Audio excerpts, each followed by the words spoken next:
Joining us back on the show is Candi Milo to talk a bit more about her life and career. Candi was with us on the show a few weeks ago talking about her book, Surviving the Odd, all about growing up in a house known as Milo Arms. Her dad basically turned her childhood home into a board and care home for the developmentally disabled and emotionally disturbed. It was quite a childhood. Candi herself is known as the queen of cartoon voices, creating over 350 characters for film and television. Welcome to the show, Candi. Hello. Hi, great to have you back. I'm so happy to be back. Thank you. So for people who didn't hear our chat a couple of weeks ago, can you just explain a little bit about what I mentioned in the introduction about where you grew up, basically, what your father did? So my dad was this very successful nightclub performer and entertainer. And with the advent of television, people could watch performers on TV. Ed Sullivan, Jack Parr, other shows. They didn't need to go to nightclubs and they died out. And so he decided to give something back to society. Basically, it was my childhood, and I didn't even get a badge. And he opened one of the United States in California, very first halfway houses, board and care home licensed for the developmentally disabled and emotionally disturbed. And he didn't have enough money to get us a separate home. So for the first year and a half, 2 years, I lived in the home with up to 12 developmentally disabled adults. And then I moved next door. So not a lot of slumber parties and sleepovers and fun things.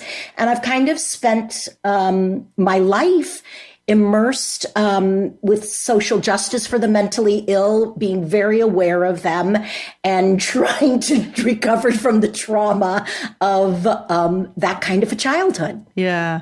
And what was that like for you? I mean, it must have been very, very bizarre in so many ways. I mean, disturbing, but also fun at times. I mean, just a very different childhood. Yeah, it was. And you know what? It made me really, truly who I am, because my dad opened this home. I was 7 going on 8. And he had this home until he passed away in 1984 at the age of 66. And he absolutely looked 90 years old. And I think it was a very stressful life. And if this makes any sense to your listeners, it was an incredibly public, private life, that we had a family business, much like people run dry cleaners and shops and stuff, except it was all around psychosis and psychotics. And I never really told anybody what my parents did for a living. I think you'll find this fascinating. I went to an all-girls preparatory high school, and I did a reading in my hometown in front of 40 of my classmates. And back in the 70s, there were only 100 of us. So most of my graduating class came, and my daughter was taking pictures of 40 open jaws who had no idea what my parents had done for a living. And so it was, and part of that was out of shame and embarrassment. So there was that. And then I was also incredibly proud of it. And the duality of that was very tough, to be both ashamed and incredibly proud. Yeah. Did you ever have friends back to the house? No. Never. We did. Oh, no. And I'll tell you why. So once we moved out of the house, and it was called Milo Arms Board and Care Home, and it was on the side of a van. That was my ride to school, which was wild. Thank goodness we at some point got a station wagon, which was great, which didn't have lettering. But besides that, my dad was a comic. So you had kind of a lunacy next door. And then you also had an unhinged father at home who thought all kinds of things were hilarious that I did not. And, you know, we're not talking about dad jokes. We're talking about like a Don Rickles level put down comic. So I never knew what kind of crazy was going to be around at any time. I mean, to give you to give you an idea, and I was thinking of this last night when I was thinking of a story I wanted to tell that would encapsulate my dad perfectly, was that he had these bar stools that were in the shape of a hand. And when somebody walked out of the room that he didn't like, he could put the fingers down so it looked like the chair was flipping that person the bird. And I just want you to know, he thought that was hilarious. And because he would laugh so hard, they'd turn back around. And I just would sit there thinking, if I could just run away, I would just run away and never look back. I would never look back. So that was my home life. And then there was the house where several Jesuses lived, along with Mother Teresa's and the Virgin Mary. And, we had everybody under the planet. So I was caught in the middle with no other avenue but to go into show business myself. Yes. And at what age did you think that showbiz was the right path for you?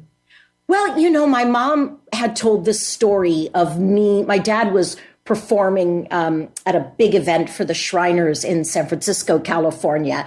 And he introduced the family and they couldn't find me. And I had walked myself up to the stage and I was 3.5 or 4, trying to get the microphone and trying to sing.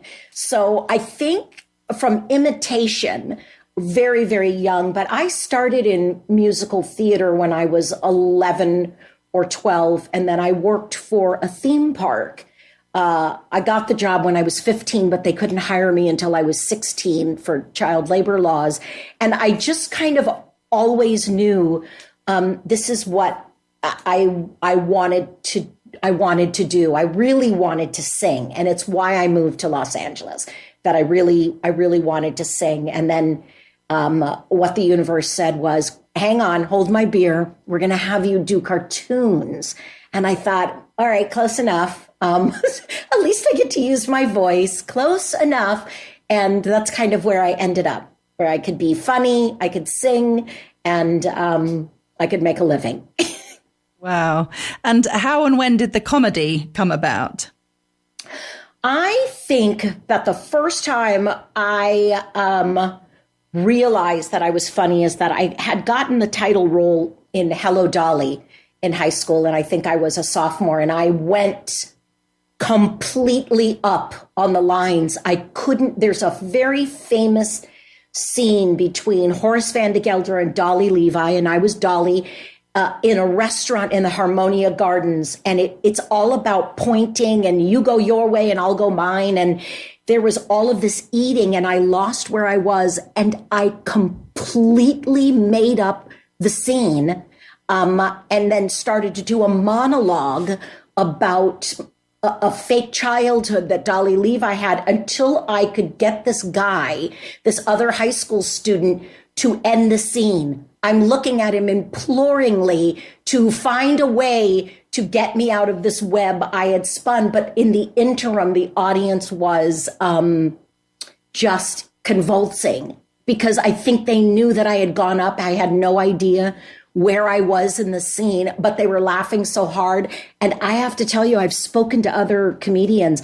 It was like a drug hit my vein, where I thought, well, let's forget this singing thing, which is actually kind of hard to do with a lot of breathing and holding notes. And let's just do this thing where I say something funny and people love me. So I think that's where it kind of, I think it's where it kind of started. I did do a foray into comedy, and in some nightclubs in LA. I had opened for Joan Rivers one night, and I just, mostly as a singer comedian, but to be a comic in Los Angeles in the 80s and the 90s was dangerous. I mean, the heckling was next level, and the club was really competitive, and I didn't want to do that. I didn't like that kind of a lifestyle. And then it was touring. So you were in cheap motels every night, a different motel. and driving everywhere. And I thought, oh, I think I'd just rather be a beautician at this point. And just like opening for Joan Rivers, though, that's pretty amazing. Oh, she was unbelievable. She was truly unbelievable and so fast and so funny. And I just had watched her, in the last few years, that special of hers where she was constantly writing and constantly the joke box that she brought with her 3x5 cards for a silly little night at a nightclub in West Hollywood, California. It was phenomenal. She was so prepared. And then once she got on stage, she would flip that box closed backstage, and it was nonstop. The only person, Hannah, that I saw quicker or as quick as Joan Rivers was I worked with on an animated show, Phyllis Diller. And that was a comedian in the 50s and the 60s who could do 15 jokes in a minute. Wow. She was so fast, and she was fast on her feet. And that's what I would say about Joan Rivers, is that she was so fast on her feet. She could take a heckler out in a nanosecond because she had prepared for that eventuality. And she would have 10 or 15 one-liners. And the more that anybody heckled her, the worse her put-downs got. So, the only time she was ever tripped up was when a heckler was persistent and got past slam number 15, and then she would, and then it would be done. But she was phenomenal. And I remember, watching myself and mostly singing, and, doing like a little opening funny thing, but knowing because I was opening for her that it had to be mostly singing, because she didn't need anybody to be funny, but she was the most supportive on the planet. And she would say to every young person that ever worked with her, you work on those jokes, you can do this. And especially to women, she was amazing. She was absolutely amazing. Young women, teaching them how to write jokes and showing them and telling them to keep going, and that the door was open for her and she was hoping to open it for other people. Yeah, fantastic. Yeah. And your voices, creating over 350 characters for film and television. That's amazing. It is either that or I am in need of medication. One. I think that, and people have always asked me, do they come from the residence in your parents' home? And I say yes and no. I don't imitate anybody from my parents' home, except that I did do the voice of a character named Cheese, who was in Foster's Home for Imaginary Friends, who was this kind of one-off character. He only appeared 3 or 4 times, but he was hugely popular. And we had a very severely damaged young man named Stevie Gamel. And my dad used to call him Stevie Gamel, the human bell, because all he did all day long was ning, ning, ning, ning, ning, ning, ning, ning, ning, ning, all day long. Wow. He was unreachable. And if anybody rang the doorbell, he would run to the door and then the pitch would go up on the dinging. And he was very monotone. And when they drew Cheese, he popped into my mind. And he is the only, character that I do. But I think that my characters are very brazen and over the top and loud and funny because I look at life a different way than I think most people. I've seen a lot. I've seen a lot of wonderful things. I've seen a lot of horrible things. I see people who were overlooked. But when you grow up in an atmosphere where people are taking medication, you learn to you look at people differently. You notice them, you look at them. So that was for me a way into a character. I would look to find the most odd way into their lives. And so, 350. Yeah, I'm not, and I'm not much, well. Oh, you're fine. And how much kind of direction do you get? I mean, when you're given a character that you need to come up with a voice for, how much information do you get about the person? Do they kind of tell you the kind of voice they're looking for, or do they just tell you about the character? That is such a great question. I will tell you, about as much information as we get is very, very little. We get very little information. I'm looking at a piece of paper now that I have to audition for. And during the lockdown here in the States, I built a small studio in my house, or as I like to call it, my closet, where I keep my winter coats. It is a 1-page. And at the top of the page is a description that says basically the personality of the person. It doesn't do anything that I look for: fears, dislikes, triggers, like what makes them angry or what makes them things that I look for that are what is their position on the show? Are they the hero? Are they the sidekick? How fast is the show going? Who's the art director? We don't get any of that. We get a basic description. Sometimes we get pages of the show description if it's a pilot, a brand new show. Sometimes we get a drawing. If it's a video game, we do not get a true rendering because of social media, and they don't want their designs or their plots to be disseminated into the world. And then it's up to me to figure out what I think is best. And I will be honest, Hannah, it took me forever to do what I thought was right and then let go. Because I used to do 5, 6 takes. Let me make it a boy. Oh, let me make it this kind of a boy. Oh, let me make it a girl. That's kind of tough. Oh, let me make it this and that. And then I just said, my first reaction is probably right. This is what I think it should be. And we're off. And that's what I do. But we get very little information because I think the show doesn't know what they want until they hear it. Yeah. Yeah, that must be true. I mean, just when you get a description of a character, if it doesn't say things like, oh, he's a manic character that's always running around, or he's really slow and takes his time. If you haven't got those kind of descriptions, it's just fascinating to think how and why you'll decide if he's someone who talks like that, with a really low voice, or go, hey guys, welcome to the, really kind of loud, shrill voice. And the fun thing is that sometimes if you get that, is to go against it, is to say, you could put the energy of going fast or slow into something else, like put it into efforts or the way that they run. And I think that sometimes we do get, oh, he's a buddy. He is, he's the class leader. He's the class clown. And to me, who grew up so differently, those all mean something different to me.